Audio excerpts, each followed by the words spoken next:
আজও ওদের মালটা ভাঙছে।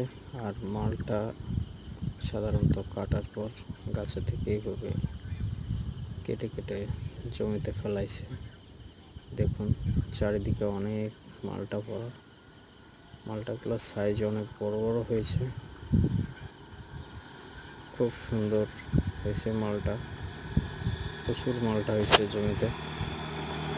আমার জমি পরিমাণ হচ্ছে 1 বিঘা 5 কাঠা।